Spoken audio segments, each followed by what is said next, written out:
I don't know how many of you knew Art before he came up here or know his story, but I met him a year and a half ago. I was playing a house concert here in Indianapolis at a friend's house, and Art had just gotten to Indianapolis.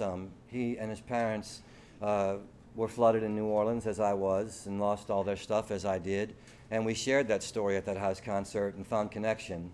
And he looked at me and he smiled. He said, "Man, I'm really moved by what you're out here trying to do. My dream is that I can get New Orleans restaurant going here in Indianapolis. So if I do," I said, "if you do, you call me." And so it's a year and a half later, and y'all are sitting in Art's dream, and I'm so pleased he included me. So give him a hand for tonight, y'all.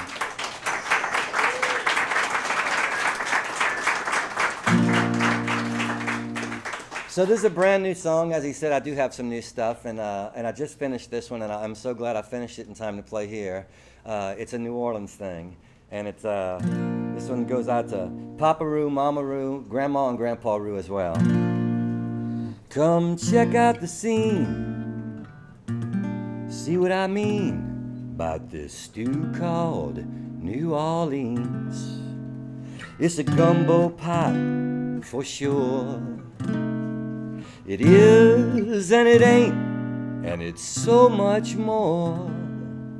Now don't take a pass, this could be a gas, this stew called New Orleans.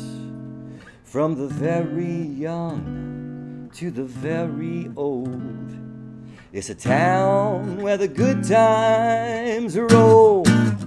This stew called New Orleans.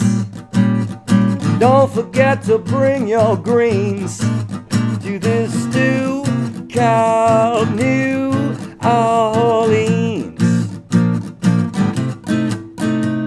Now I'm not the first, I won't be the last to say or to have it said.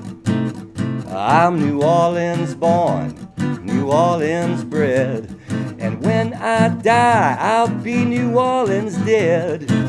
And if I do, and you should hear the news, don't waste any time. Find the Hot 8 brass band, Shamar on horn, and get me to a second line in this stew called New Orleans. Don't forget to bring your greens to this stew called New Orleans. Come check out the scene, see what I mean about this stew called New Orleans. There's a place where we can meet, like the song says, on Frenchman Street. And if the groove behooves you to move, don't waste any time. Find the Hot 8 brass band, Shamar on horn, and get to a second line. Maybe Leroy Jones, Shorty and his trombone will take you to a second line. See if Matt Perrine or Mr. Gregory Klein can take you to a second line. And even if there's heat, Glenn David is fine. He'll take you to a second line in this stew called New Orleans. Don't forget to bring your greens to this stew called New Orleans. I'm talking about a stew called New Orleans. Say, I'm talking about a stew called New Orleans.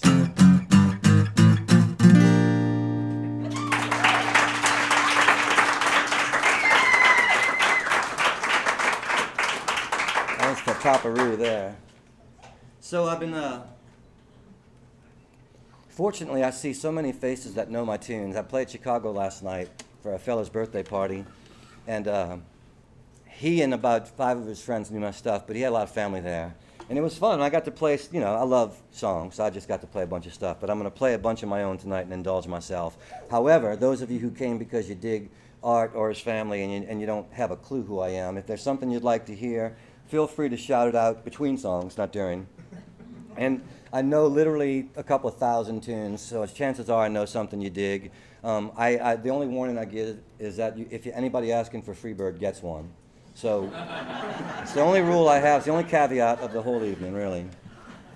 I've been wearing this here key around my chest for so long that folks always ask me what it means, so I wrote this song. It's on my CD, Exit to Mystery Street. By the way, I have some with me tonight because Art reminded me. I'm a dreadful businessman. I forgot them last night. So this is for my wife because everything wonderful in my life happened the day she decided to fall in love with me. And that's what this key's all about.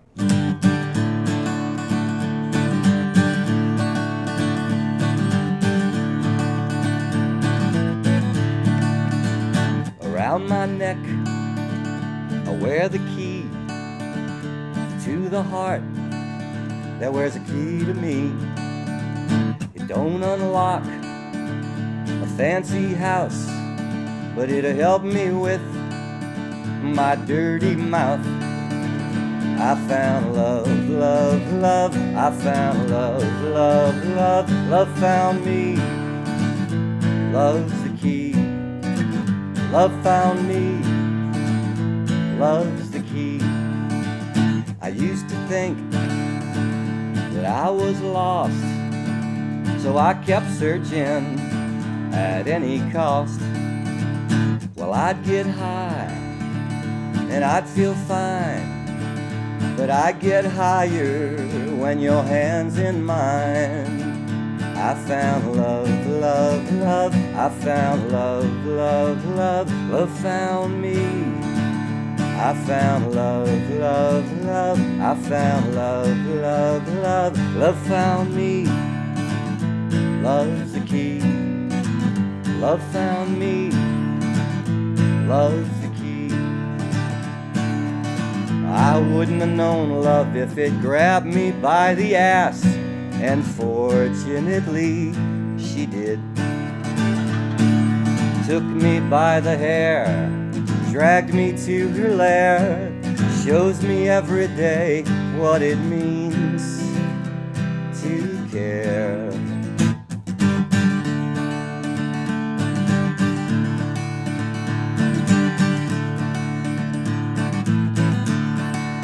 I used to wake up angry, and then I waked up scared, but now I wake you up happy almost everywhere. And if you knew me before I found the eyes that see right through me, well, I apologize. But I found love, love, love. I found love, love, love. Love found me. I found love, love, love. I found love, love, love. Love found me. Love's the key. Love found me. Love's the key. Love found me. Love's the key.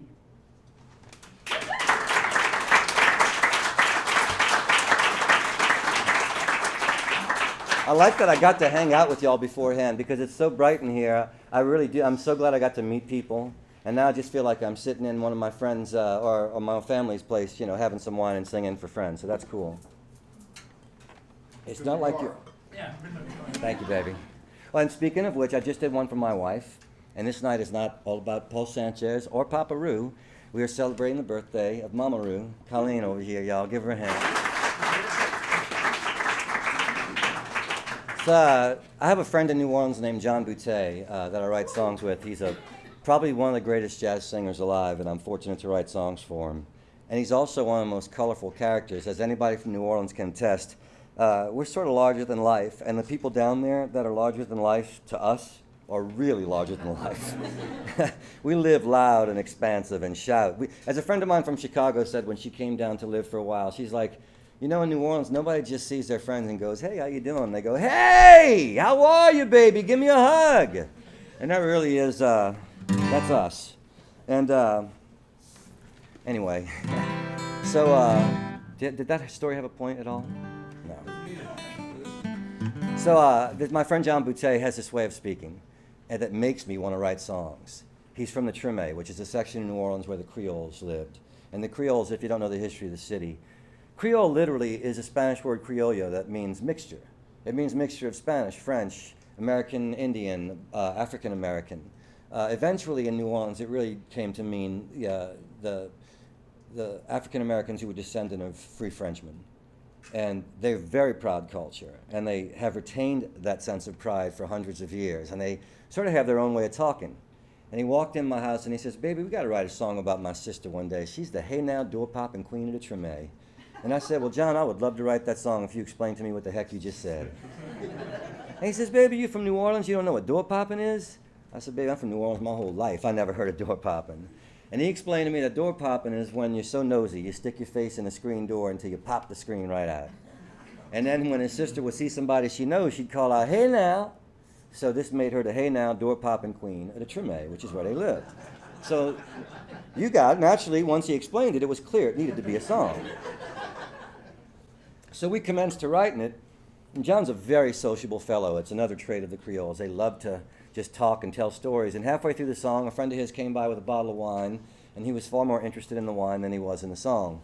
So he disappeared on me, and his cousin was there. Anybody down here been to a jazz fest in New Orleans? If you've ever had the sausage at Jazz Fest in New Orleans, it's Vaucresson sausage. 5 generations of sausage makers, and this is serious stuff, man.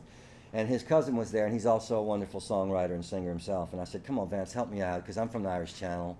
I can't finish a song about the Treme. I don't speak the language. I don't even know what's going on there. I'm just an interloper." I said, what would like an old lady in the Treme say about a young girl that was always gossiping? What would the old folks say? And he chuckled, and he said, "They'd say Mama Mère Tina with her mauvais ans, making machucan over fresh tonton." And I said, that's exactly what I wanted to say, but I didn't know what it meant, so I felt really weird about using it because I didn't know what it meant. And he said that Mama Mère Tina means my little sister, with her mauvais ans means with her gossipy mouth, making machucan means making trouble. It is an all-ages show. Over fresh tonton, and fresh tonton is what they call the end of a piece of French bread, and they have it with their coffee in the morning. So it was too perfect not to use. And I explain it only because so much sadness has been said about New Orleans in the last 3 years. When this goes by, you can just smile and be on the in-joke of what it's like to be from New Orleans. It's called door popping, y'all.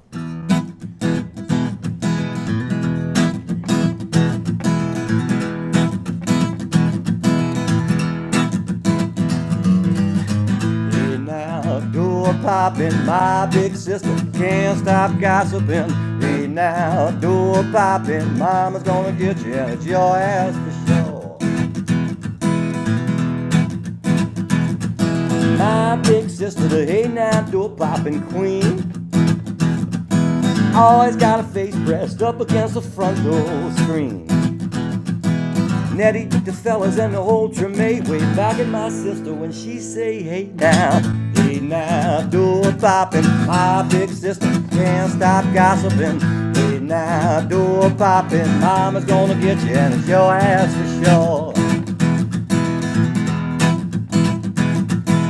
Sticking her 2 cents in and running her mouth. Always gotta know what somebody's business be about. She, Miss Hino, and Mahmoud peeking out the shutters straight at you now. Hey now, door popping, my big sister can't stop gossiping. Hey now, door popping, mama's gonna get you, and it's your ass for sure. Mama Merty now with her mauvais ans, making machucan over fresh tonton. Hey now, door popping, my big sister can't stop gossiping. Hey now, door popping, mama gonna get you, and it's your ass for sure.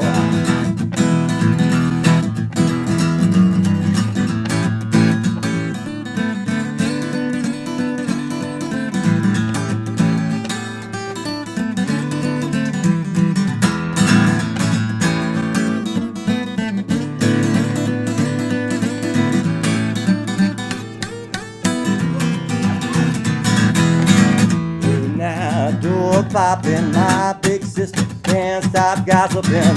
Hey now, door popping, mama's gonna get you, it's your ass for sure. Mama's gonna get you, and it's your ass for sure.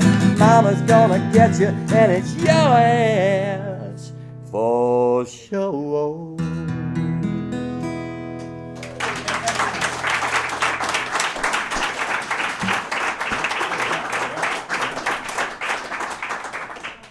I'm gonna get comfortable, y'all. It's taken me an hour just to want to take my jacket off. Hey, it's warmer than Chicago. It's warmer than Chicago? Oh, yeah. That's really relative when you're from New Orleans. You know, you're trying to convince me that 35 degrees and snowing is better than 39 degrees and windy, and it's really. It was above zero, though, right? It can get 35 below there. There. Like that doesn't happen here. Like I'm some rube who's never been to Indianapolis in the winter. I stepped off the tour bus weeping here, man. You can't kid me.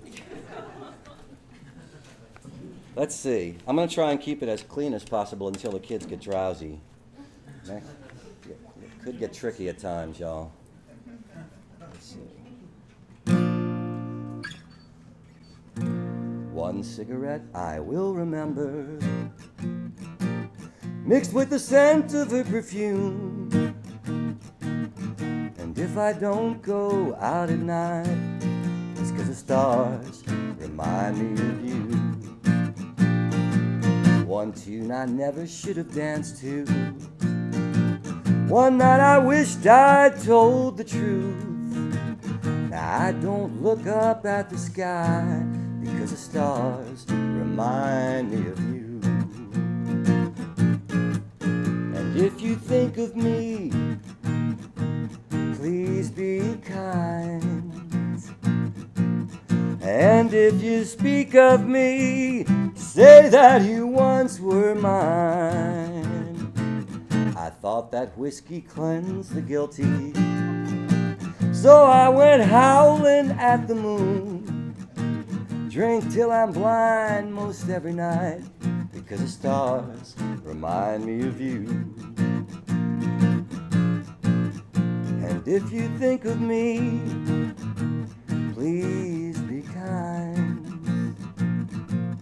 And if you speak of me, say that you once were mine.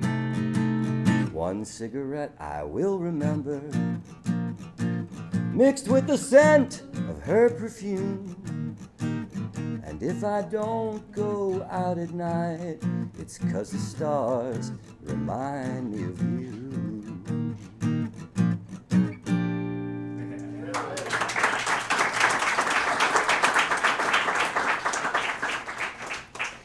This song's on my latest CD, and for a while after the flood, these folks were fortunate enough to find Indy. And I didn't know what to do. I'd spent 20 years of my life traveling around playing music, and I really liked a lot of places. So after the flood, my wife and I talked about it. We said maybe Chicago, maybe North Carolina, maybe Atlanta. And then we realized the problem with every other city in America was that they're all in America. And New Orleans, as you may or may not know, is the northernmost point of the Caribbean. It really has little to do with the rest of the country. And so for a while, for 3 months, we lived in Belize. And after 3 months of living in a country, a third world country, where they cared more about food and drinking and dancing than they did about working, it all seemed very familiar. And we went, oh yeah, New Orleans. That's actually where we want to live. This feels great. So I'd been, these folks were kind enough to take care of us because they had gone through a hurricane and they understood. And I wanted to write them a little going away present. So I wrote a song about the most beautiful word in the Spanish language. I don't know how many of y'all may or may not speak Spanish. My friend Luis, he had taught me this word, but he had taught me its translation somehow incorrectly. I don't understand because he's Spanish. And the word is mañana. And I think the word, from what I surmise living down there, it means either heaven or paradise or perfection or something like that. And Luis had told me before I moved down there that it means tomorrow. So I was embarrassed when I found out it didn't, because I was in a bar drinking, and I said to the bartender, you know, I just quit the band I was in for 16 years. I really ought to be looking for work. And he said, you find work mañana. And I said to him, but I've been in here drinking for like 4 days. I should settle my tab. And he says, you settle your tab mañana. And that's when I realized Luis was wrong. It doesn't mean tomorrow. It means like paradise or heaven or something. Surely. So In Belize, they speak half English and half Spanish. So I wrote this song half in English, half in Spanish, and I promise you, completely drunk. And it's my love song to the word mañana because wherever it is, I'm going to find it and I'm going to live there forever, or at least for mañana.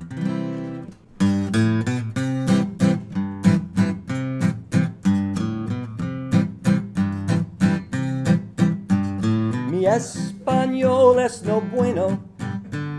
Yo habla el español muy mal. Yo necesito muchas cervezas to speak any Spanish at all. Hey, hey, hey, hey. Mañana, mañana, we love to say. Hey, hey, hey, hey. We'll all see mañana one day. No más yo fumo marijuana unless I am all by myself. No más yo fumo marijuana unless I am with someone else. Hey, hey, hey, hey. Mañana, mañana, we love to say. Hey, hey, hey, hey. We'll all see mañana one day. Mañana I'm gonna stop drinking. Mañana I'm gonna find work.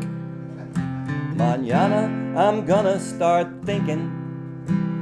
Gonna start thinking for better or worse. Ahora bebo margaritas. Ahora I sleep in the sun. Ahora I want just a little bit more of mañana for everyone. Hey, hey, hey, hey. Mañana, mañana, we love to say. Hey, hey, hey, hey. We'll all see mañana one day. Even the shy ones. Hey, hey, hey, hey. Mañana, mañana, we love to say. Hey, hey, hey, hey. We'll all see mañana one day. Just look over yonder, see what you wanna, but I see mañana one day.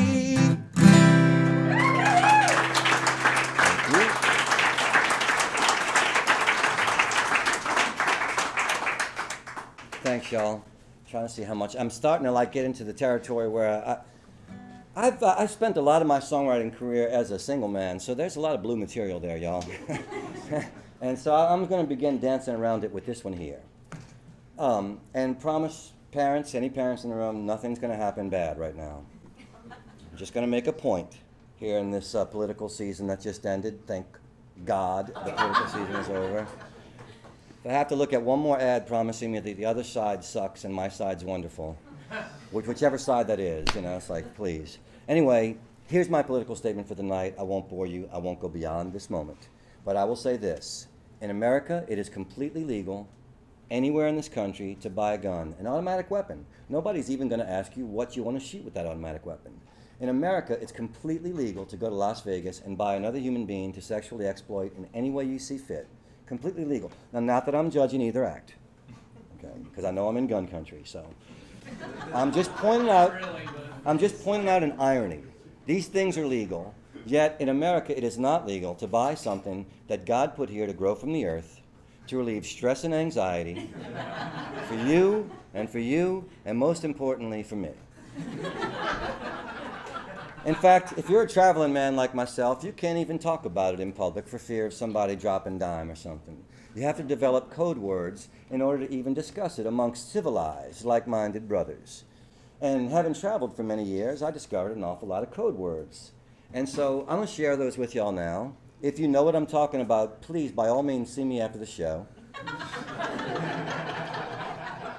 And if you don't, if you think I'm just a gray-haired, dirty old guy, I swear to God, it has nothing to do with anything but what I'm talking about. And if you don't know what that is, that's cool too. I'm just not nearly as interested in talking to you after the show, by the way.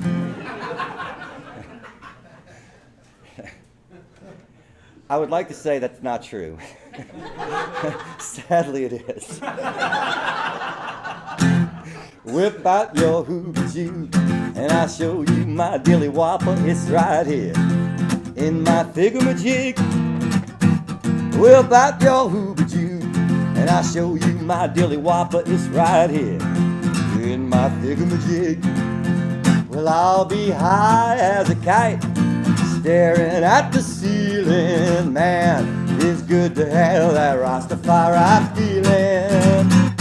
Whip out your hoochie Jew, and I'll show you my dilly whopper. It's right here in my thingamajig.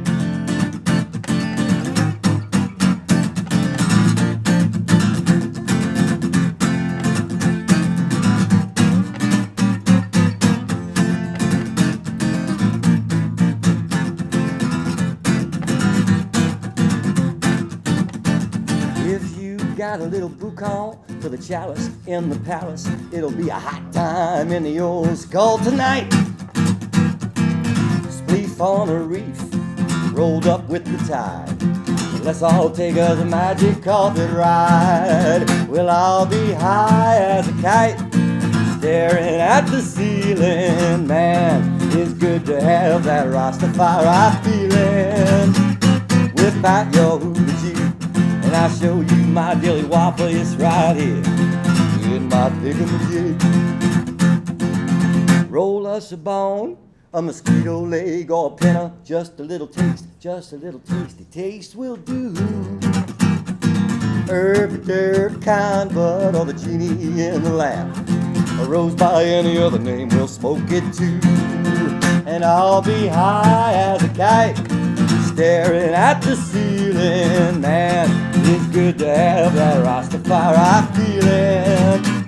Whip out your hoochie Jew, and I'll show you my dilly whopper. It's right here in my thingamajig.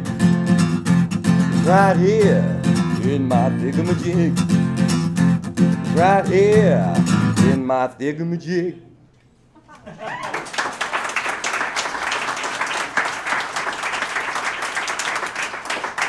Now, you know, no matter how many times I try and make that song as friendly sounding as it can be, there's always somebody who's offended at the notion of what's behind it.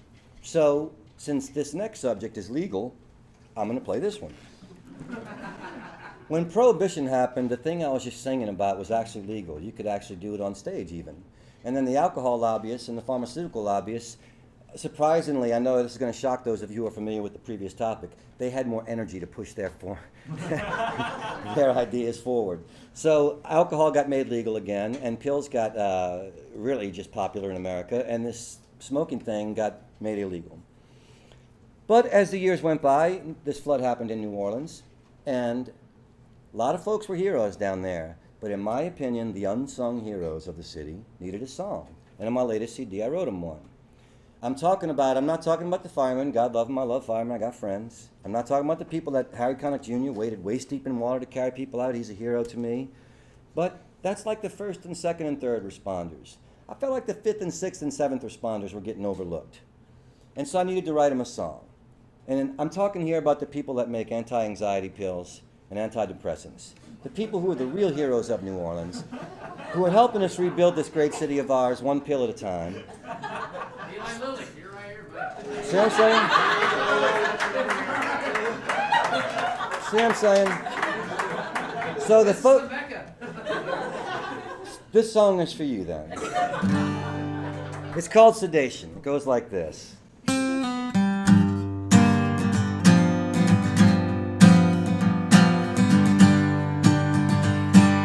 I just called to say everything's been blown away, and I spend all my time here in sedation. Never deal with fear, now and then one single tear, and then I change my ways and go sedation. And if I find myself alone, I'll wander to the telephone to ask my pharmacist for medication. Sedation, sedation.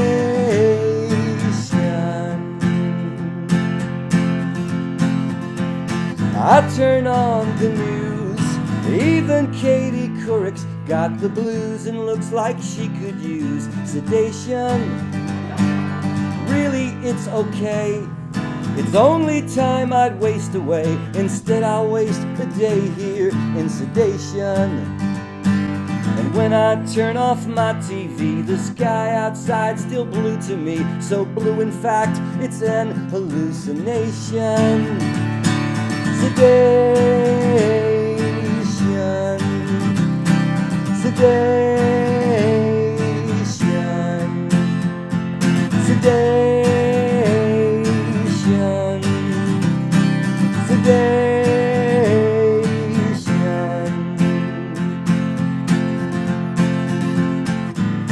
We might even save the nation with SEDATION.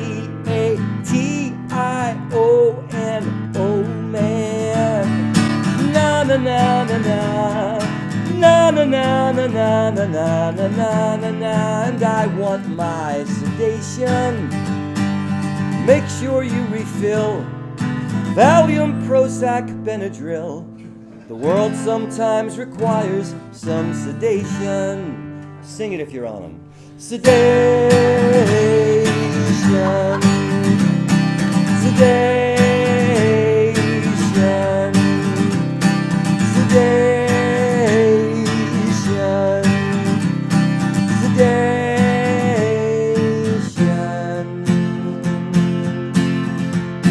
Let's go sedation.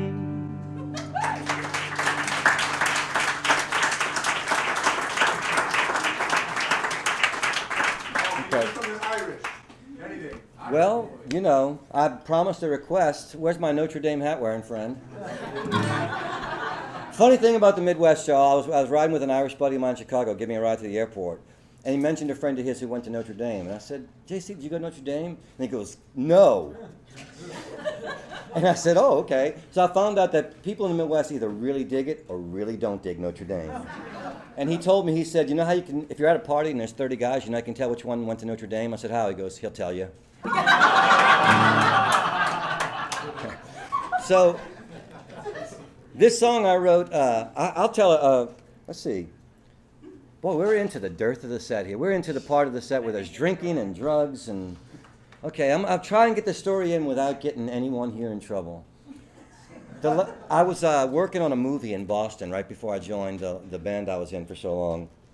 And at the time I was going through a divorce and had become a rather unpleasant drinker. So I decided to stop. It was all my psychiatrist's idea, Dr. Johnny Walker Red. You might have met him before. And so I worked on this movie in Boston for like 6 weeks without drinking. And everybody, for whatever reason, because I considered myself a fairly miserable wretch at the time, going through divorce and being sober. It's like really bad idea. But they all liked me and they wanted me to hang out. And they kept saying, come on, hang out. So the last night of shooting, they said, come on, Paul, we're having a rap party. You never come out with us. Come out. I was like, man, really, I'm so unpleasant. I'm not in a good place. Come out. So I had about, in New Orleans, we call it just a warm-up. I'd say 9 and 10 cocktails, just to tune up for the evening. And this wonderful little adorable makeup girl had a crush on me. I didn't look like this then. I was much younger and prettier. And she had a crush on me, and she really wanted to bring me to the party. And I was like, baby, just put me in a cab. Really, you don't want anything to do with me. And she wanted to. So I had, like I said, 9 or 10 tune-up cocktails started to kick in on the way over to the party. And I got it in my head that I could imitate the voice of the poet T.S. Eliot, though I'd never heard him speak before. And somehow in my drunken mind, he wasn't even reciting his own poetry. He was reciting the poetry of a German poet named Stendhal. And so in this girl's car, I began to, in what I assumed was T.S. Eliot's voice, recite this. My soul is a flame that suffers if it does not burn. Oh yeah, it's funny the first time. It's 22 times later, she asked me to please get out of her car. She lost the crush completely. So I was about 3 blocks shy of the bar in Boston where the party was being held. And so I stumbled over there, and everybody had already gotten in. And I'm from New Orleans, y'all, and as I might have referenced, we drink a lot down there. And the bars not only welcome you in, you can pretty much find a beer like in a shoe store. You know, I mean, we're the only city that I know of in the country where drinking and driving is illegal. However, you can go to a drive-up daiquiri stand and get a giant daiquiri. They can't put the straw in for you because that would be wrong. This is the culture I grew up in, okay? So I wander up to this bar, and I'm really way too drunk to even be there. And in the Northeast, they have these velvet ropes you have to wait behind, even if the bar's not full. It's like, wow, what a concept to me from New Orleans, you know? And I didn't even see them because at 27, I didn't know such things existed. And so I literally, in my drunken state, tripped over the ropes. Not a good sign for a bouncer. And I picked myself up off the ground, dusted myself off. And the bouncer, I said, sorry, man, they don't have ropes behind the bars where I come from. And the bouncer looked down at me, and I emphasized the looking down part. He was a huge fellow. And he said, well, you're going to have to stand behind those ropes if you want to get in here. And I looked up at him, and all respect to the children, I said, maybe I don't want to get in this something dumb. It begins with an F. And at that point, of course, being a good bouncer, he went, that's fine, pal, because you ain't getting in. And now I'm like, look, man, I know I'm a little drunk. I'm with the party. We got the place rented for the night, the movie. That's me right over there. I'm sorry. Just let me in. He goes, no, you ain't getting in. So I took this as an insult and threw my jacket on the ground and was going to square off with the big man. The big man calls 3 other big men over. Now, I'm looking around the room in a room full of average intelligence men who would easily walk away from this, even in a drunken state. But somehow in my state, I was offended that this guy who clearly could handle me on his own had called over 3 friends. I thought this was, and I was ready to take all 4 of them on. And a friend of mine comes running out of the bar, an Irish guy from Boston, and he goes, hey, Paulie, what are you doing? We're having a good time. What are you doing? I said, these guys, man, these bouncers. He goes, I used to be a bouncer in this area. Let me talk to them. I'll get you in. I speak their language. I said, okay. I went across the street, and I was standing under a street light, swaying uncertainly. I looked back over at the bar, and I see my friend throwing his jacket on the ground, getting ready to square off. And I said, well, I speak that conversation, too. Let me get back over there. So I went back over, and then a buddy of mine from New Orleans came running out, and he grabbed us both, and he said, you guys are idiots, man. I had girls waiting. Come on, let's leave. And they dragged me to the van, and they put me in the van. And once again, just so y'all know, I'm not like this anymore. But I was young and wild and drunk and getting a divorce and really just not happy with my station in life. So I'm lying on the floor of the van, and they're in the front saying what a jerk I am for making them leave the party, and we're going past the bar, and I see, like on the floor, I see the sign of the bar going by. We're making a turn past the bar. And like a scene from a good Martin Scorsese film, y'all, a full bottle of Heineken goes rolling past my face just as I see the sign. And in one giant, beautiful, poetic, sweeping motion, I grabbed the bottle, opened the side door of the van, smashed it on the side of the van, and charged the bar, bottle held high. And I got within about 15 feet of the bouncers before my friends tackled me on the street, threw me in the van, the Irish guy sat on me, and they brought me home. That's how I'm alive to tell this story today, which by the way, is much longer than the song I'm about to sing for you. This goes out to my Irish friend Stevie Brennan, who saved my life that night. But it also goes out to all the drunks in the world, Irish or otherwise. It's called What's an Irish Boy from a Good Family Doing in the Gutter? Yeah! Especially for my Notre Dame friend in the back room.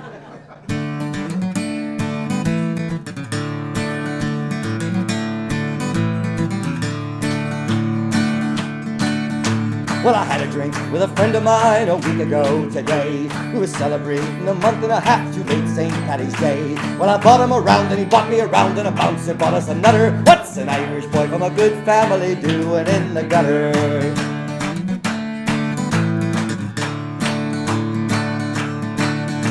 Well, we looked at each other and had to laugh as we lay there in our stink. Well, I would have cried if I would have thought, but every time I thought I'd drink. And if this poor old gray-haired ma had seen us there, she would have shuddered. What's an Irish boy from a good family doing in the gutter?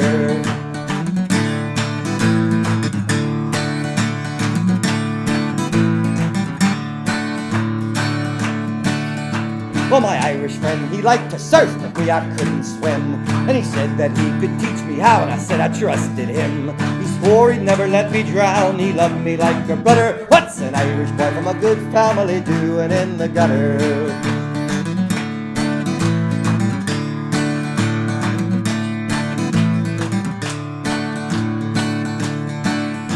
Well, sure enough, I drowned and I wound up at the pearly gates. Where St. Peter said, you're drunk as hell and son, you should have ate. So he sent me back down to get a bite, but instead I bought another. What's an Irish boy from a good family doing in the gutter? What's an Irish boy from a good family doing in the gutter? What's an Irish boy from a good family doing in the gutter?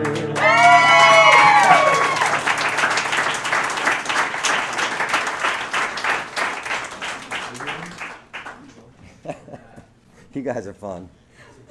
I have noticed, however, it's a lot more guys singing than girls. And, you know, you're free to do what you want, but it really makes me feel old that the girls aren't into it so more. You know, it's just like... Now I got like a large guy fan base. That means a lot of back slaps and shots that I don't want. You know, it's just not like I thought it was going to be.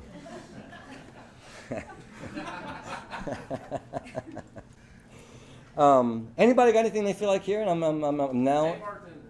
You got it. Where'd that come from?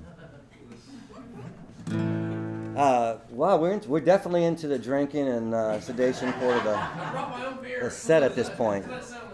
As I mentioned, I've spent an awful lot of time in bars when I was young, and I was before I was married, I was a bartender's best friend and his worst nightmare. I was the guy who came early, drank heavily, tipped really well, and then suddenly somewhere in the night became the thing that wouldn't leave. You know? So this one goes out to all the bartenders who've taken care of me and who've taken care of you through the years. Don't forget to tip them next time you see them. Hey bartender, pour me another one, 'cause I don't think that I've had enough. Make it a bourbon, make it a double one. You can see that I'm still standing up. Whiskey and women, well, they fooled me every time into thinking I'm the hero I have pictured in my mind. So tell me a secret to get me through the night, or just turn up the jukebox and tell me a lie. Once again, a heavy guy favorite.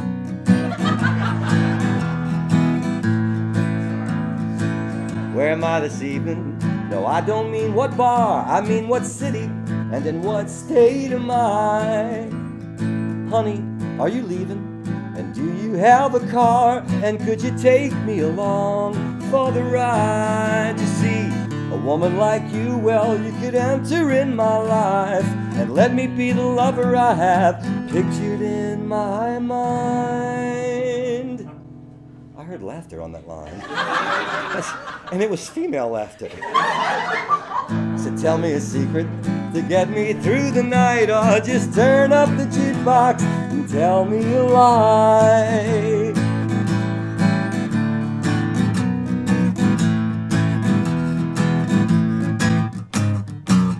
Here's a quarter, why don't I play us a song? B-33, I believe it's George Jones.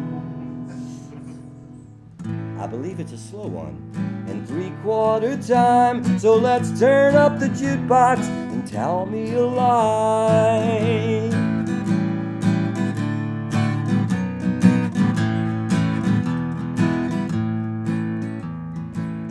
Hey bartender, did she say where she was going? Well, I must have dozed off for a while. Are these my cigarettes, and how much do I owe? I guess I'll see you again tomorrow night. And do you think she'd mind it if I called her up sometime? I might be the reason she's been searching her whole life. So tell me a secret to get me through the night, or just turn up the jukebox and tell me a lie. Turn up the jukebox and tell me a lie. Turn up the jukebox and tell me a lie.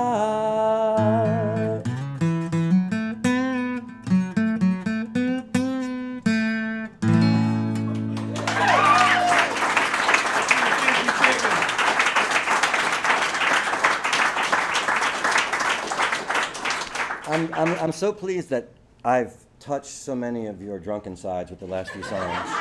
I kid, I'm a kidder, it's what I do. Wow, you reached in for that one.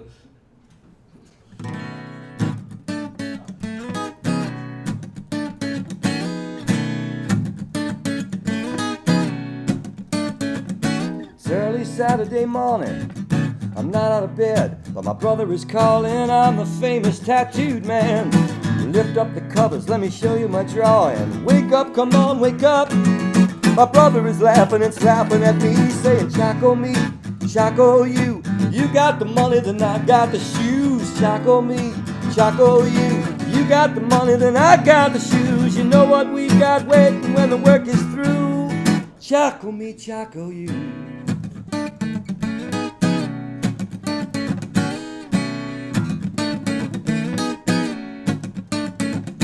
Reaching for the morning paper to read me the funnies, and my brother is saying, it's time, we're sitting here wasting time, you know, we ought to be working. Gives me a guilty grin. He knows the deal even before I say it. It's Chaco me, Chaco you. You got the money, then I got the shoes. Chaco me, Chaco you. You got the money, then I got the shoes. You know what we got waiting when the work is through. Chaco me, Chaco you.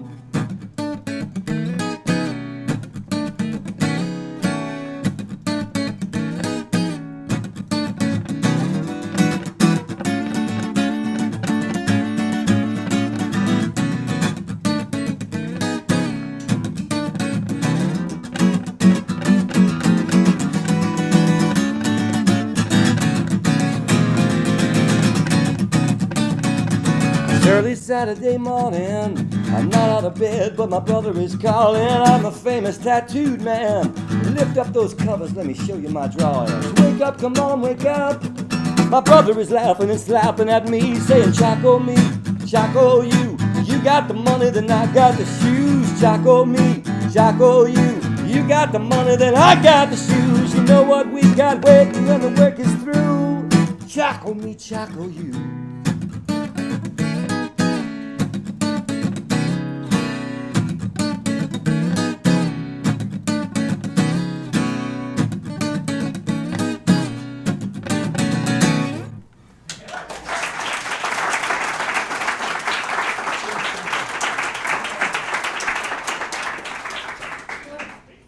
Hey, Paul, before my little one passes out, can you wake me up before him? You got it, baby.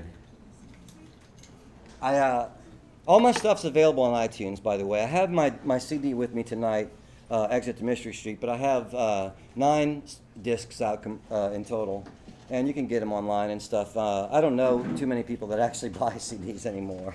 So this is off of a disc called Between Friends. And I was fortunate enough in the 15 years I was in the band I used to be in to run into a lot of wonderful singers. And so I wrote an album's worth of songs and asked my favorite singers that I'd met to sing them. And Darius Rucker from Hootie, who's now a #1 country artist, is on there. And Kevin Griffin from Better Than Ezra, and Susan Cowsill, just a lot of wonderful voices. And Kevin from Ezra sang this one. And it's a children's song because I've written so many songs about drinking and smoking. And parents have come up to me around the country, and with the sweetest smiles, they've said to me, I have a song called Hurricane Party, and there's a line that has red ant bites all over my ass. And they've come up and said, my 6-year-old got in trouble in school for singing red ant bites all over me. And I'll be like, I'm so sorry.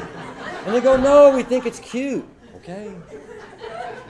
But on this record, I figured I would put some songs that if the kids happen to sing them in school, they wouldn't get in trouble. And Kevin Griffin from Better Than Ezra was kind enough to sing this one. And he asked me, he says, well, like, what feeling should I go for? And his son had just turned 4. I said, simple, sing it to your son. And if you ever hear the record, that's just what he did. And it goes like this. Wake up, wake up, wakey up, oh. Wake up, wake up, wakey up, oh.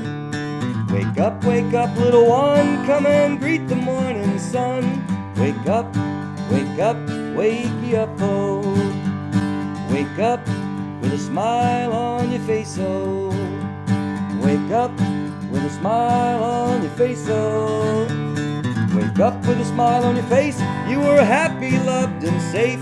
Wake up, wakey up, oh. Wake up, there's things we have to do. The sun is peeking out, saying, you hoo-hoo, do you know who? Wake up, wakey up, oh. Wake up, wake up, wakey up, oh. Wake up, little one, come and greet the morning sun. Wake up, wakey up, oh. Wake up and put on your slippers. Wake up and put on your slippers. Put your slippers on, keep those tootsies nice and warm. Wake up and put on your slippers. Wake up, it's time to start the day. The sun is peeking out saying, won't you come with me to play? Wake up, wakey up, oh. Wake up, wakey up, oh. Wake up, little one, come and greet the morning sun. Wake up, wakey up, oh. Wake up, wakey up, oh. Wake up, wakey up, oh.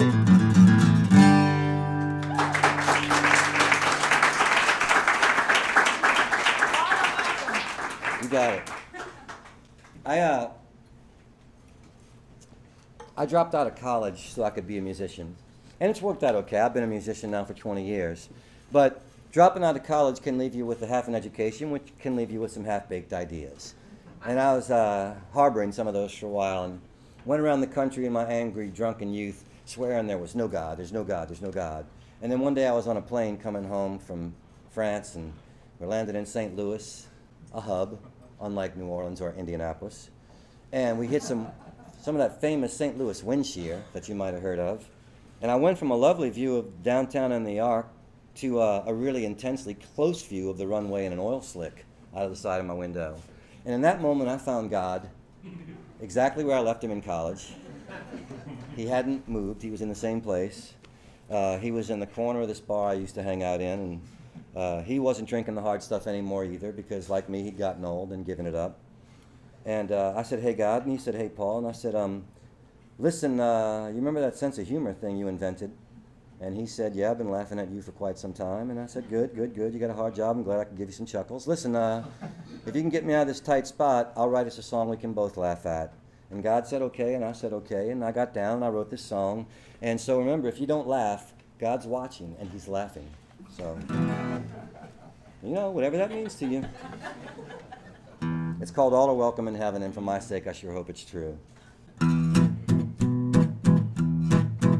Well, there's gangsters and mimes all standing in line with liars and lawyers and priests.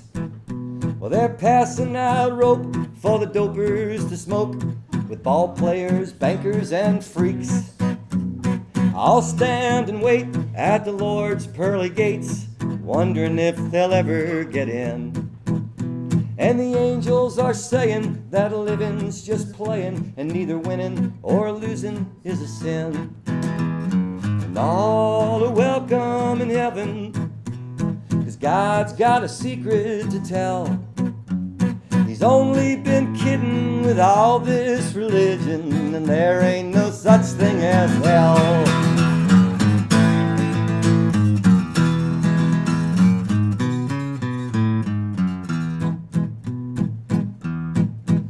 Well, there's several young punks and a number of drunks asking, how did we get here? One of them says, if that's heaven ahead, I hope they serve pizza and beer. And the con men tell stories of heavenly glories like they come and go all the time. And they'll sell you a map and a souvenir cap that's embroidered with these very lines. All are welcome in heaven, 'cause God's got a secret to tell. He's only been kidding with all this religion, and there ain't no such thing as hell.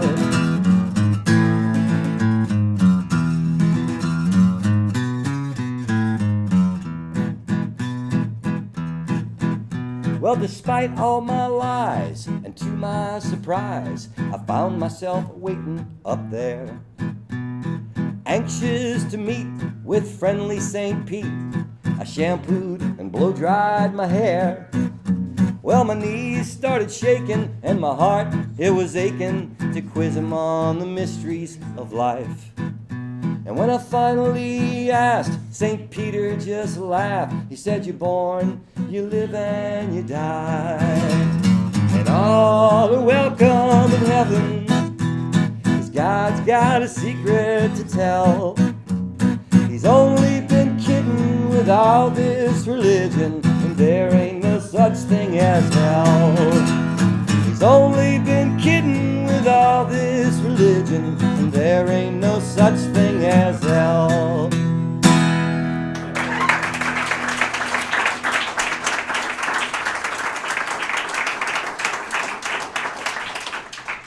I noticed Little Roux starting to yawn over there, so I want to make sure I get him his song in here. I got Papa Roux, Mama Roux, Grandpa Roux, Grandma Roux, and I got Lil Roux sitting right there, who when I come back next year to play for y'all is going to play guitar with me. And this is his favorite song of mine, is what I'm told, so this is for him.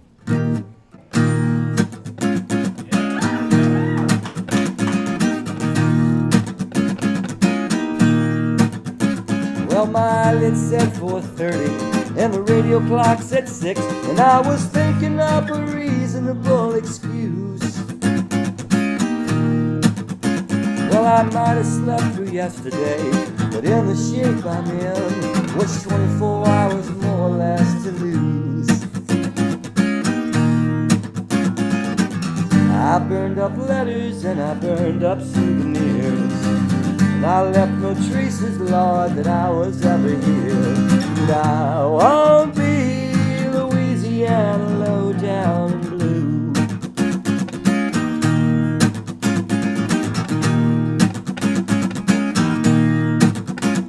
Yeah, the phone rings after breakfast. I swallow hard when I hear, guess who? And I say, oh no, and the caller hangs up. Well, I think I need a shower, but I really want a beer. And I remember a dream I had, and I laughed to myself.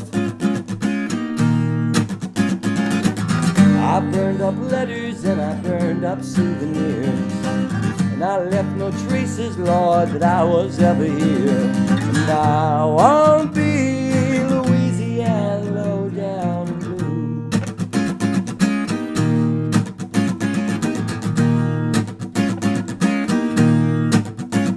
Well, I saw a stranger smiling at me yesterday, and it scared me almost half to death. Well, I wanted to hide, I wanted to run away from her.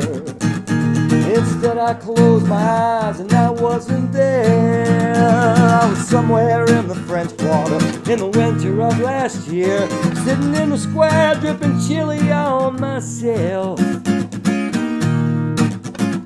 And then headed home, I heard the sound of heaven in my ears. Turned and saw a woman on the corner singing about Jesus.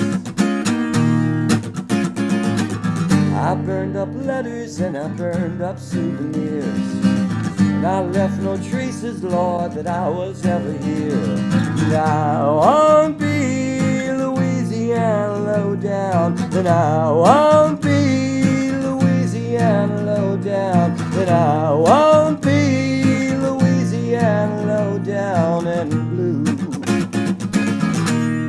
How about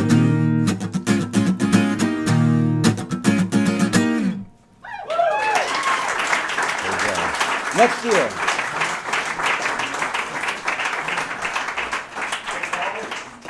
I've had a request. The sound guys came over and said they would like to go ahead and cut to a new tape, and they said every time he finishes a song, he comes up with this great story, and we don't want to stop, and we don't want to miss anything. So they asked me to stall for like 60 seconds. Okay, if you have to go to the bathroom, if you want something to eat or drink, now's the time to do it. Not actually. You have exactly 60 seconds. There we go. Just turned 7:12. At 7:13, Now, I see, the start problem is, again. you're being funny, see, and they're going to miss this. If they think this is funny, then I need to come back to Indianapolis now. You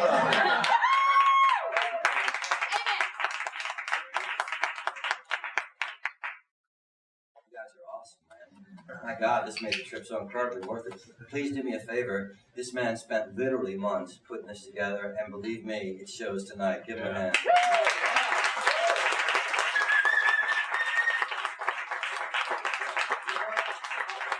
I need to thank all the people that put this together with me, Paul and Allison over here, and my wife,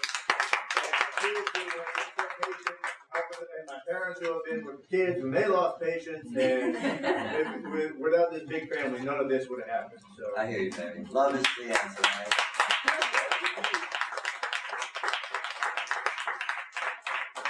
Thank you, guys. I'm having a ball, if you can't tell. I'm totally indulging myself, telling stories that are way too long and singing songs that most of you don't know, and I'm just enjoying the heck out of it, so that's great. I hate to refill while I'm still drinking, but I have noted that there's 45 minutes to go before it's 2 hours. I contract for an hour and a half, only out of politeness to my host, because an hour and a half, and I think, an hour and a half? That's not long enough. So people hire me for an hour and a half, and I give you 2 hours. You all up for another 45 minutes? Because I really do. You guys have been lovely, and I'd love to keep singing for you. So yeah, in about another 2 songs, that no is going to turn into a thank you. When hurricanes used to come before Katrina, we used to have these things called hurricane parties. They're acts of absurdity and stupidity that we have since learned hurricane parties are best had between the months of November and May. And apparently, from the last couple of hurricanes, you know, you're not safe unless you get up to like Nebraska, and literally, who wants to go to Nebraska, y'all? But apparently these things are so big now, they hit the Midwest. And there's no global warming, that's just God hugging us closer. So there's this song called Hurricane Party, and it was based on a true story. When I was a single fella, a hurricane was going to miss New Orleans, and that's always a great reason to have a party. And so I had a hurricane party, and really, I think up here in the Midwest they call it ice fishing, but we call them hurricane parties. And what it is, it's an excuse for guys to get together and drink way too much scotch, smoke cigars, and get so disgusting that even death won't stop by the house. And women, being way smarter than men at birth, they always show up late, join in the card game, win all the money, and go home early before we're so disgusting that they don't want to have anything to do with us. And this was that hurricane party, and I was single, so I'm not ashamed to admit to y'all that I passed out at my own party. Come on, somebody here in this room's done it besides me. And because I was single, I passed out in the emptiest place in my apartment, which was my kitchen. It wasn't completely empty. I kept a jug of water, a bottle of scotch, and a can of cream corn for base. You know, you never know when you're going to need a little something in the belly when you want to drink. So I kept that one can of cream corn just in case. Other than that, my pantry was empty, and it was a good place to sleep and pass out. Other friends had done it, and so I did it on this night. So I woke up, and if you've ever been, and I know, I have friends here, so I know that you guys have done this. Some, not even one, several in this room have been drunk enough to pass out, and then you wake up. What happens when you wake up from passing out drunk after just like 2 hours of being passed out is that you're actually still drunk and hungover at the same moment. It's so incredibly unpleasant. And what you most don't want is for your friends to still be there. That's how I woke up on the floor in my kitchen, was thinking, good God, I hope they're gone. And so I tiptoed from the empty kitchen into my empty bedroom and thought, oh my God, I'm so glad. And then I tiptoed into the living room, and to be frank with y'all, I was a struggling musician, so it was really just 2 tiptoes, tip and toe, to get from the bedroom to the living room. And they were gone, and I thought, well, this is great. But then I heard noise and shouting and laughter coming from my front lawn. And I'm going to address the legal thing just one last time. While I was passed out in a completely legally purchased alcoholic stupor, apparently someone amongst my friends had given out these mushroom things. And while I personally don't have much experience with these things,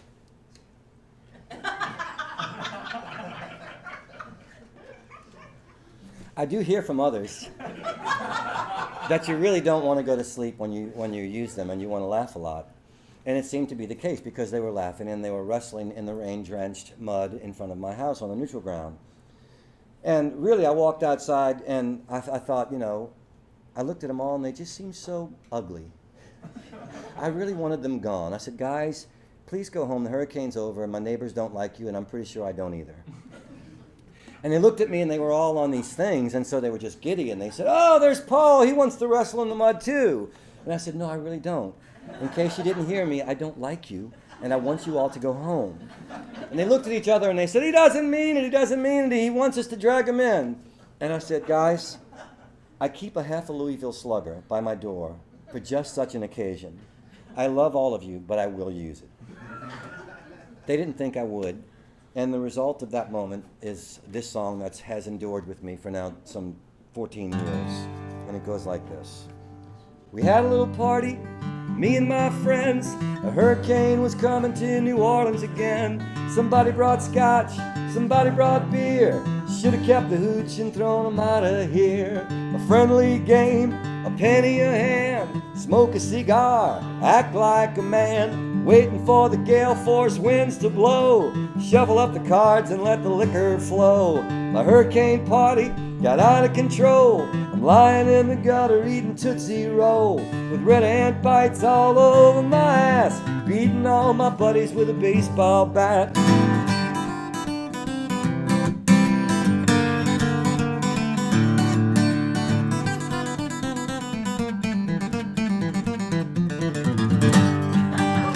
Somebody's girlfriend showed up by surprise, cookies in her hands and dollar signs in her eyes.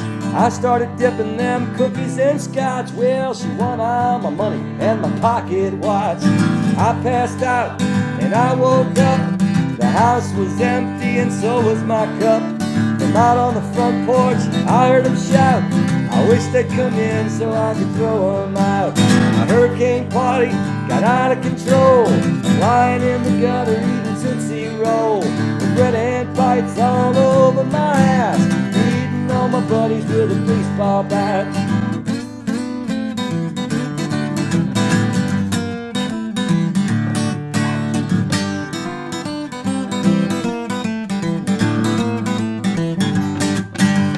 Everybody was wrestling out in the dirt. I laughed so hard until my stomach hurt. They saw me clean, they heard me laugh. They started charging at me and I grabbed a bat. My hurricane party got out of control. I'm lying in the gutter with the joints I roll, with red ant bites all over my ass, beating all my buddies with a baseball bat. Beating all my buddies with a baseball bat. Beating all my buddies with a baseball bat.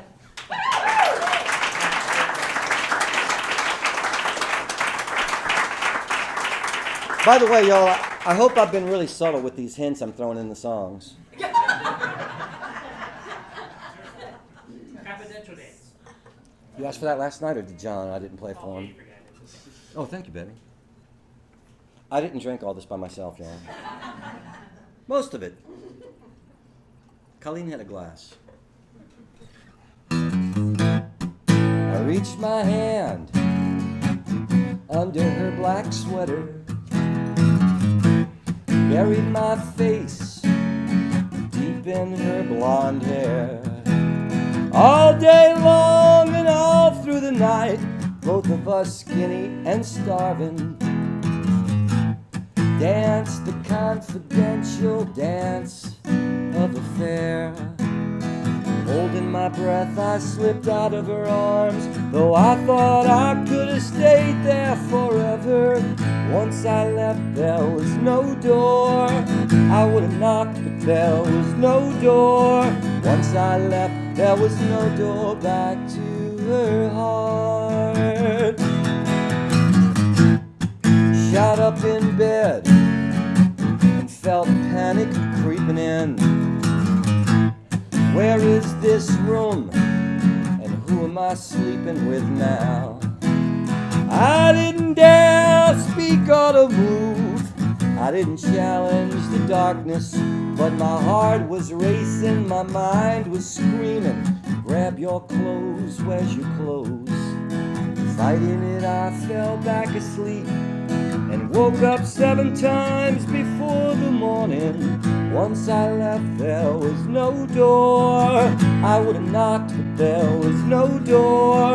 Once I left, there was no door back to her heart. And I know that she is sleeping now. My head is spinning. I can't keep the rumors from mixing with the truth. And it's wonderful, I whisper, blowing smoke rings in the night. Oh, but of course she doesn't hear me. It's a sad life.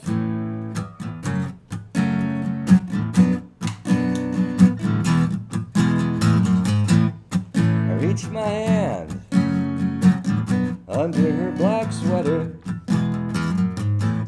buried my face deep in her black hair. Oh, but haven't I seen this somewhere before?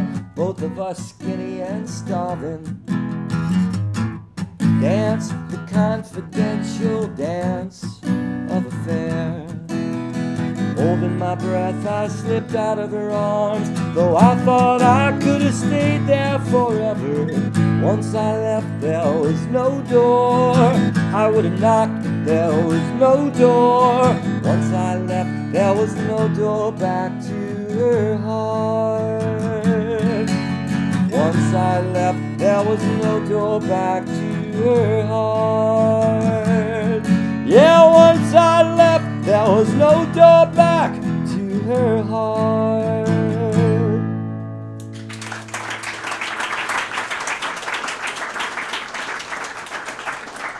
One of the places that my wife and I went after the flood, investigating where we might want to live in our fantasy world, was Amsterdam.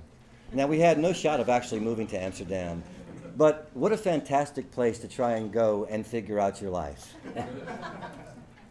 I like the knowing laughs. I know I have friends out there somewhere. So this is a song I wrote when we were there.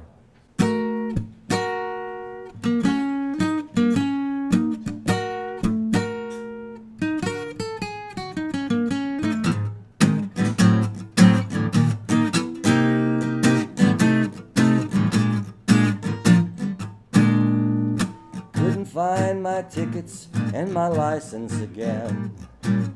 Lost my passport too. Could be getting stuck here in Amsterdam, but there's no bothering you. I filled up the sink with dirty dishes again. Walked in with mud on my shoes. I sure can make a mess of our house and my head, but there's no bothering you. You don't care, you're cool. You walk around acting like you're nobody's fool. And I care, yes I do.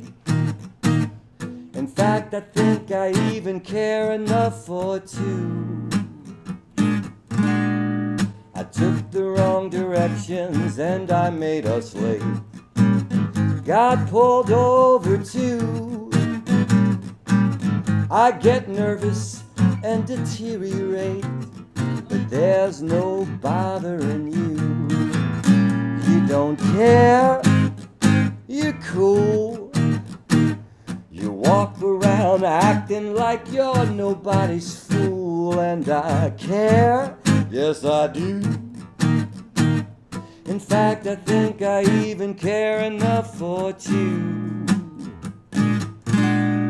I couldn't find my tickets and my license again. Lost my passport too. Could be getting stuck here in Amsterdam, but there's no bothering you.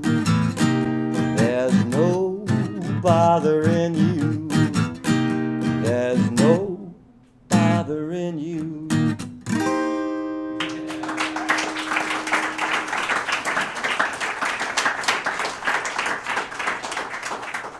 We're in the wind-up, y'all. So, I was going to say, there's always somebody, like all night long, I'm going, please request. And then I say, there's 27 minutes left, and somebody who's been shy all night yells out a song. So, we have a winner! Those oysters that arrived bad, that's the guy that wins. There's always one, and it's always Kevin. No, usually it's one of my family members, actually. But we're here, so Kevin's filling in. You're like a brother I never wanted. but had. I get that from my family. I had 5 of you, you know. I'm so impressed with the children. 2 hours of me is an awful lot for an adult's attention span. But for a child to stay and be silent. I mean, I've had kids stay and like, you know, halfway through they're like, oh, Paul's great, but can I scream and play with the toys? And I love children. No, they were wonderful, man. They were like, this little beauty. She's been so in tune that I was a little afraid of some of the stuff I was singing. You're a lovely young woman. I promised somebody here this song. So it's called Wasted Lives in Bluegrass. And it was written at a time when some friends of mine were turning me on to all kinds of art. And they were doctors. They were going to be doctors. And I was going to be a poor musician. And they flew me to Nashville where they were studying at Vanderbilt. Just so I could hang out and sing to them while they were studying, you know, when they were in med school. And in the daytime, they were all at classes and, you know, doing the wrong things and the wrong procedures on people because they were students. And I would be at their apartment waiting for them to come home. And they left me with a book of poetry called Bluegrass Wasteland. That was an amazing poem. And Van Morrison's Astral Weeks. So this is my incredibly pedestrian attempt to capture both of those things. The writer lives in Carolina, but he's moving soon, he's moving soon, he's moving soon to Baltimore. I believe I know him better than his best friend. I like him less, I like him less, I like him less, but I know him more. He keeps a distance between himself and the words he loves and the friends he writes. He cuts his memories into little pieces and jigsaw tapes them and jigsaw tapes them and jigsaw tapes them in the middle of the night. Wasted lives in bluegrass, held together by a thread. Wasted lives in bluegrass, born again in the company of men. Born again in the company of men, in the company of men. I wished I'd known him when we had the chance, but we talked too little. We talk too little, we talk too little, and we're too much alike. Now read the stories that he sends to others, and fool that I am, fool that I am, fool that I am, I understand his life. Nursing a beer, I was ready to leave over an hour ago from this smoke and noise. Take down the top and howling wolf at the stars. A communion of fear, a communion of fear, a communion of fear. We're running no longer, boys. Wasted lives in bluegrass, held together by a thread. Wasted lives in bluegrass, born again in the company of men. Born again in the company of men, in the company of men.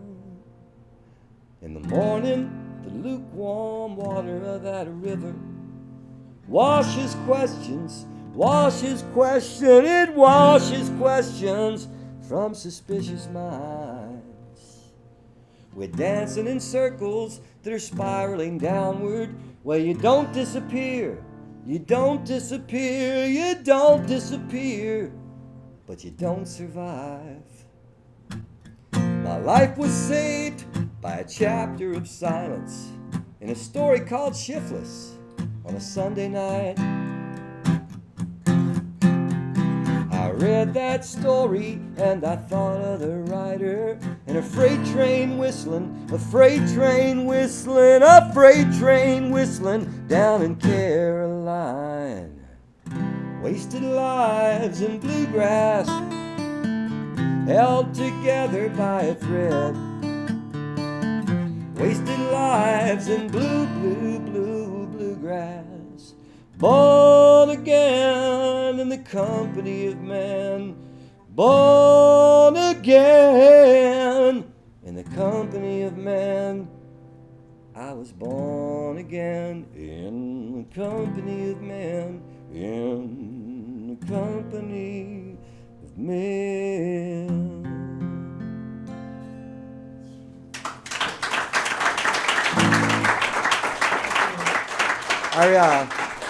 It's a wonderful poet named Alice Walker. Alice Walker's, she's known sort of in the mainstream for having written The Color Purple, but she's a wonderful poet as well. And I was reading a poem of hers once that was just so heartbreakingly beautiful. It began, even as I hold you, I think of you as someone far, far away.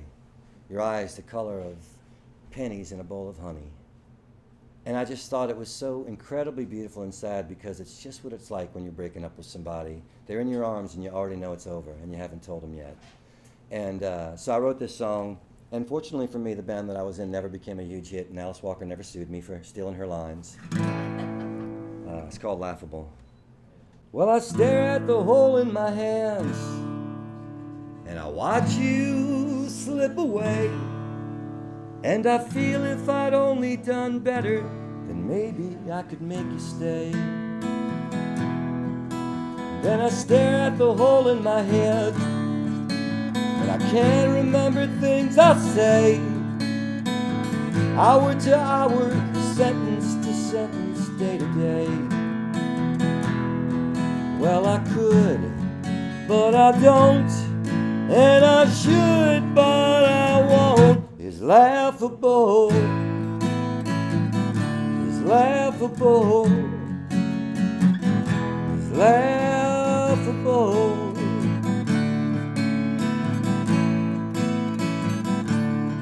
Well, there's an empty space in my bed.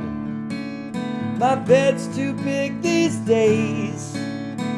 Even as I hold you, I'm letting you go somewhere far away. And there's an empty place in my heart when my friends say, boy, now you're free. 'Cause freedom's not a ring around your finger. I can tell them it's a memory. Well, I could, but I don't, and I should, but I won't. It's laughable. It's laughable. It's laughable. It's laughable. Having to tell someone goodbye, having to find a place to hide, when all you feel these days is empty inside.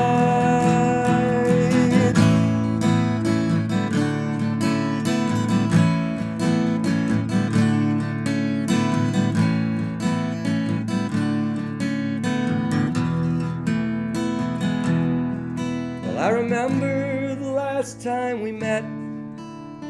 You held a stranger's hand. You introduced me to him, and you said, could we try and be friends? Well, I could, but I don't, and I should, but I won't. It's laughable.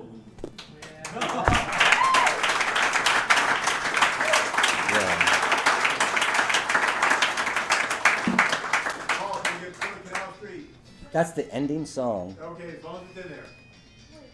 Hey, wait, I have a phone call, y'all. Hi. Hello? I can't talk. I'm in the middle of the show, dude. I'm about 3 songs away from finishing, so can I call you back? You're on a CD now. No, there's a whole audience listening to you right now. I got you on the mic. Here, say hi. There you go, buddy. Talk to you, buddy. Bye. My phone's dying. I couldn't see who was calling. I thought it might be my wife. And you can turn down a friend. You can't turn down your wife's phone call. Not even in mid-show. Smart man.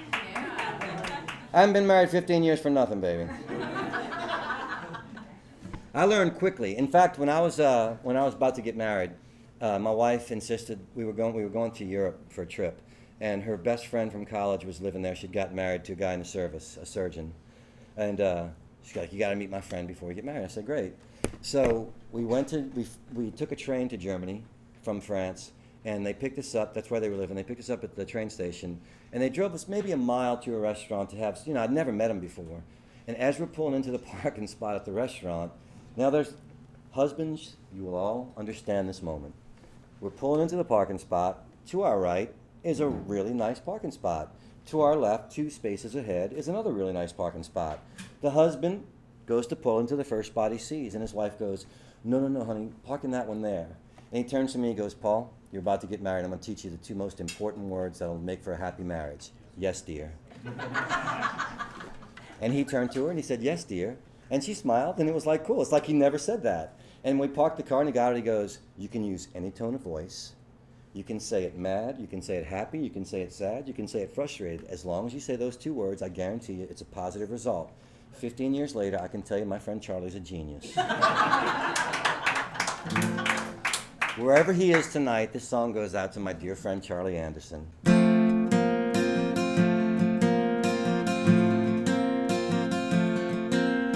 Charlie, I said you're a doctor. There's things you know and you've saved some lives. Paulie, he said we're both husbands, trying to balance our careers and wives. And what I don't know could fill an ocean, but what I believe could turn the tide. That Charlie loves Lindsay and I love Shelley, and we get together once in a while.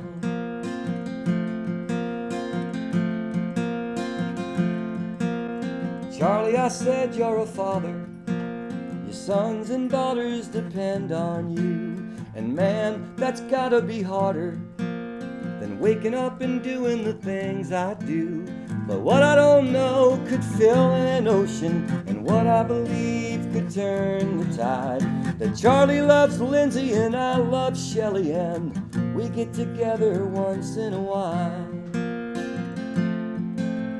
Once in a while, when the world forgets we live so far apart.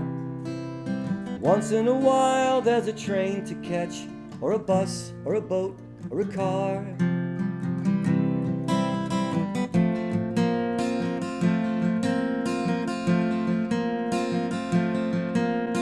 Charlie, I said you're a good friend. I'm glad I stumbled into your life. I wish you happiest endings for yourself and your kids and your wife.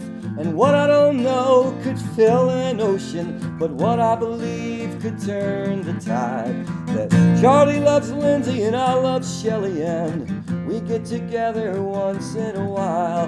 And what I don't know could fill an ocean, but what I believe could turn the tide. Art loves Colleen and I love Shelley, and we get together once in a while. Once in a while, here at Papa Roux's, with friends and family and little kiddaroos, sucking on their thumbs and falling asleep. These are the moments we want to keep. Once in a while, once in a while.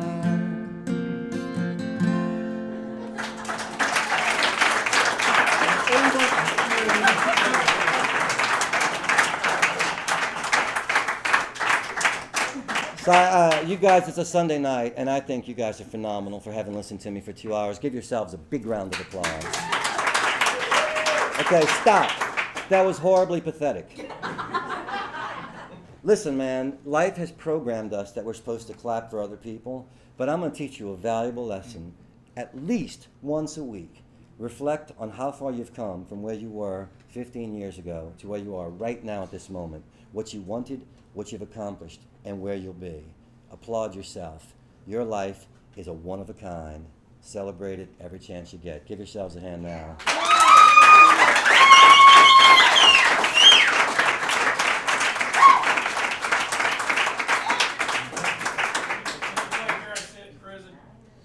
The perfect song to play after a lovely message like that.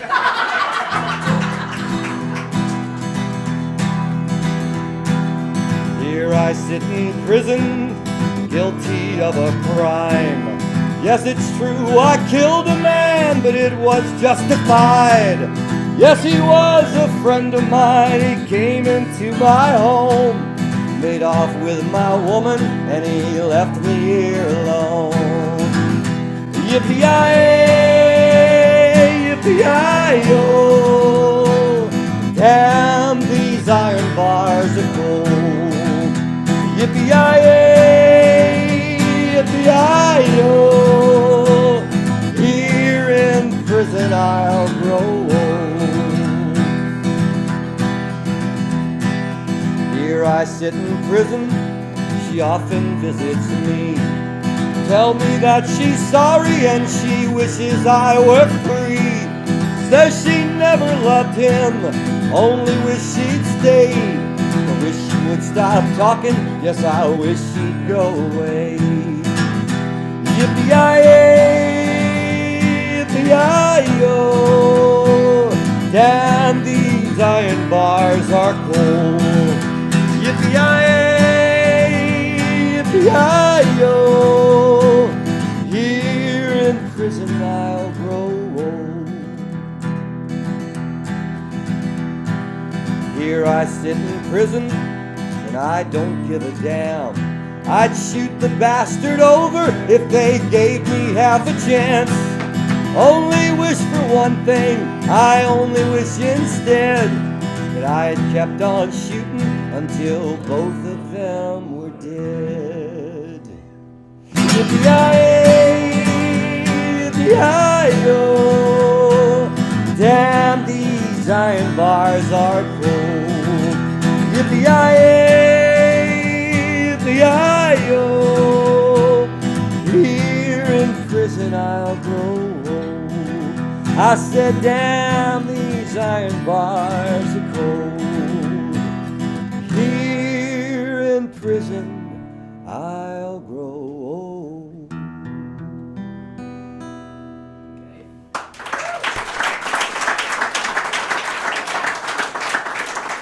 Thanks, y'all. I'm gonna wrap things up, but because Indianapolis was so sweet, it gave me snow flurries today. Lovely, because we get those like once every 10 or 15 years in New Orleans. And the last time we got snow, 6 months later the flood happened, so nobody really wants it again. But the snow flurries and the cold weather, they put me in the sentimental holiday mood. As you guys might have noticed by now, I'm quite the sentimentalist. This is a New Orleans Christmas song, which means it involves drinking. And I send this out to you with my sincerest Christmas sentiment. I see a stocking hanging, but don't know whose it is. I hope Santa's bringing an icy slow gin fizz, 'cause I've spent all my money and I can hardly stand. My head feels very funny. There's a strange scent on my hands. Guess I went out drinking some rot-gut Christmas cheer. I got drunk this Christmas like I do most every year.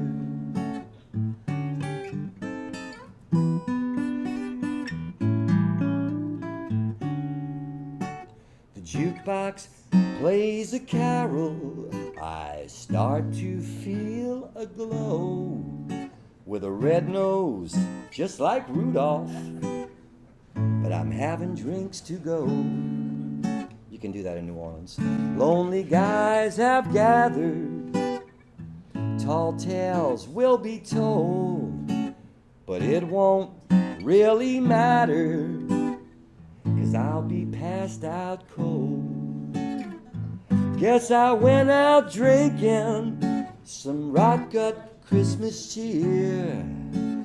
I got drunk this Christmas like I do most every year. I like that so many of y'all are singing along because it actually feels like it's a real Christmas carol. I feel like I've touched something special in all of us, and if I were in any other place but this moment, I could be arrested for having done it. Today I feel like talking, surprisingly, but I don't care to who. And the girl beside me snoring looks hungover too. And maybe I should kiss her, but would she be ashamed if I said Merry Christmas? Baby, what's your name? Guess I went out drinking some rot gut Christmas cheer. I got drunk this Christmas like I do most every year.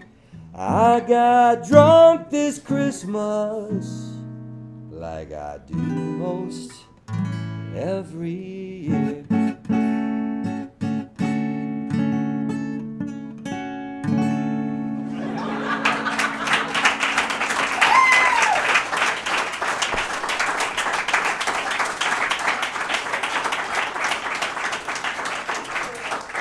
You guys are I want to tell you, you're almost too wonderful for me to stop. It's the night like this that a guy travels 1,000 miles away from home and leaves the person he loves more than he loves breathing, so that he can sit amongst people who are willing to open their ears, their eyes, and their hearts and share a moment. Thank you guys very much for tonight.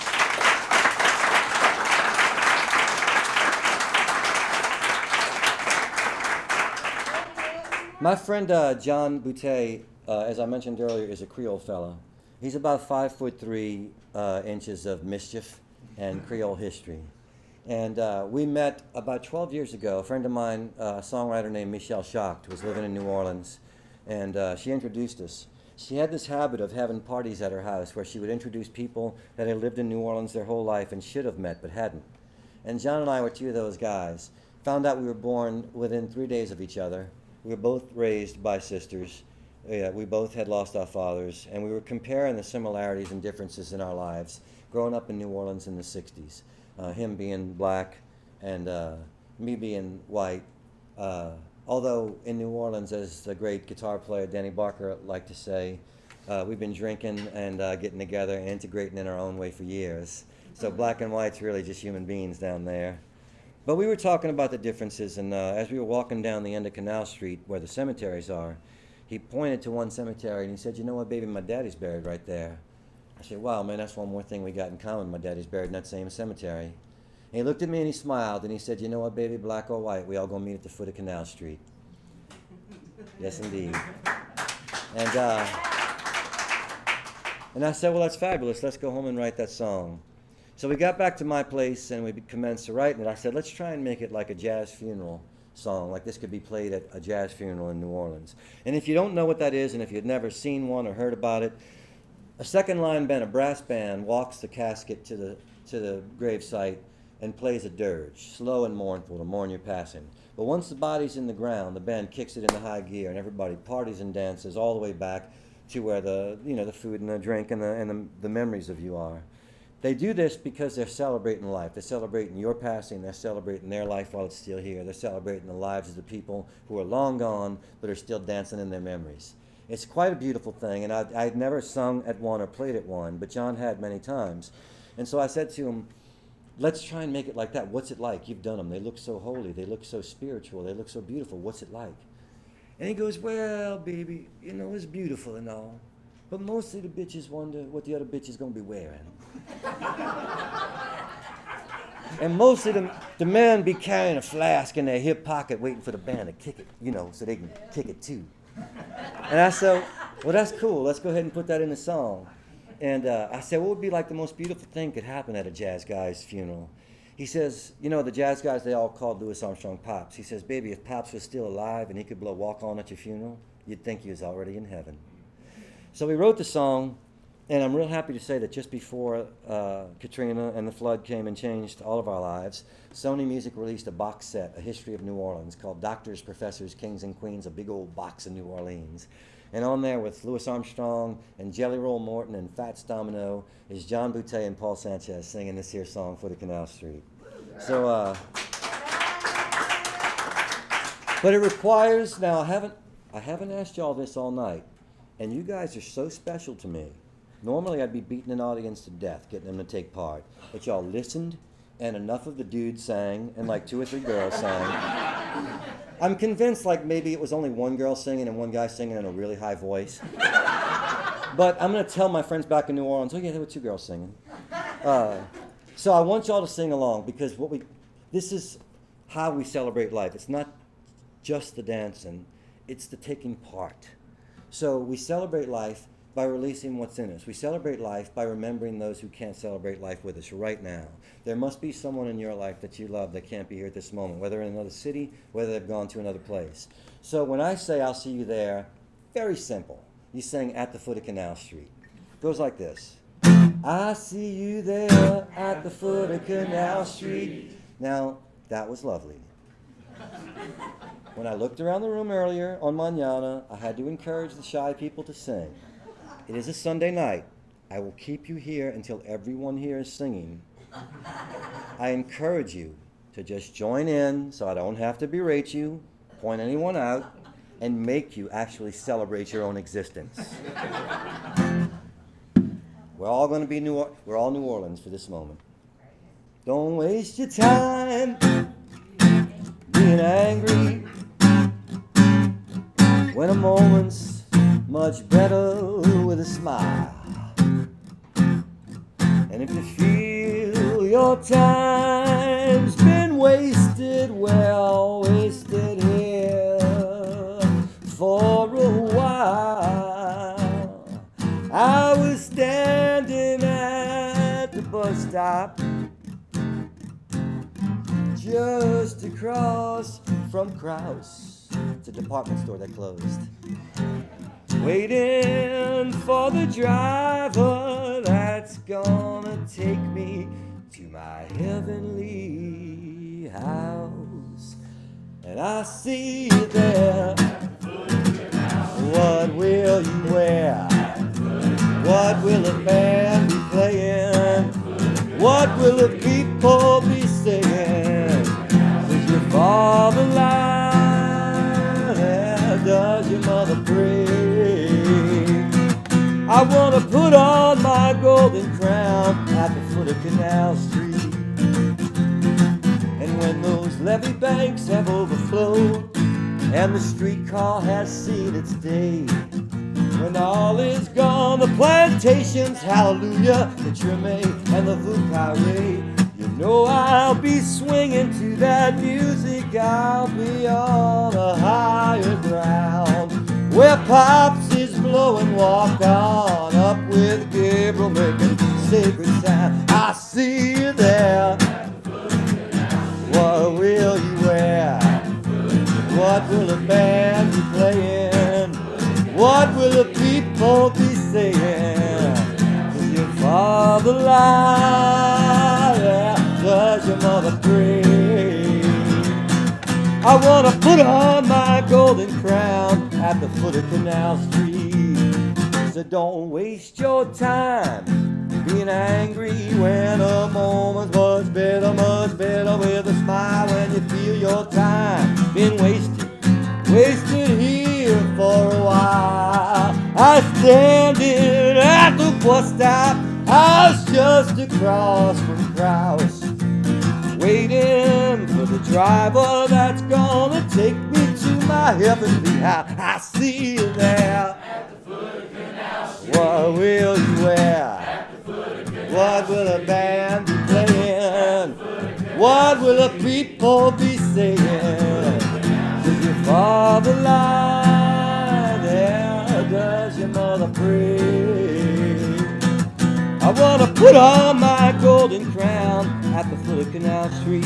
Now, my dear, dear friend, Justin Butts, is here, and he's brought several friends with him, and I love that about him. He always does. He brought a doctor friend that's from here in Indianapolis, and that doctor friend brought several attractive ladies with him, which, he's a doctor, so he's got the money to do that. And of all the attractive ladies he's brought with him, the one on my right's been a little reticent, but she is singing along on this song. The one next to him has been singing along all night. She's a ball of fun. I can see her right now. She's coming to New Orleans. go to Mardi Gras or something. And the one that's sitting to his right, my left, she'd been enjoying it. And I noticed on this song that she wasn't quite singing along. He even looked at her and was like, and she smiled at him and she went, and then she turned back face forward and went. So what I would like to ask is that you celebrate the you inside that somehow got shy, that somehow decided they couldn't sing out in front of people. And that don't go for her, that goes for everybody here. There's inside of you a little 5-year-old kid who's not asleep, who's dancing and singing and just loves music, loves life, loves to make a fool of himself in front of his friends. And you're going to do that right now for me, or else we're going to be here until midnight with me strumming these same chords. And I see you there. At the foot of Canal Street. What will you wear? What will the band be playing? What will the people be saying? Will you father lie? Does your mother pray? I want to put on my golden crown. I want to lay my burden down. I'm moving up to high ground at the foot of Canal Street. Thank y'all very much, Indianapolis. Papa Roux! Papa Roux!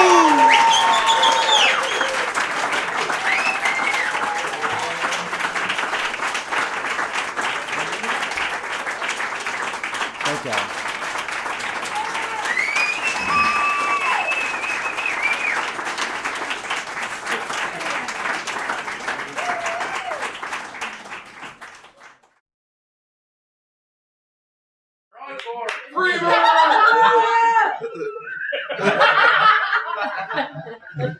You fix yours or two now. You guys were wonderful. Thank you.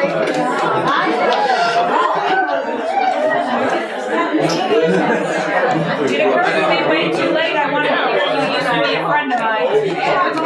Okay, we have an encore for the birthday girl. Here's the deal, y'all. With her child in her lap, she requested this song, and it's such a great request for a child to hear. I had to do it for y'all as an encore. This is for the birthday girl, Colleen, and it goes out to the person in your life you'd most like to tell off, but you can't because they've been sitting next to you all night.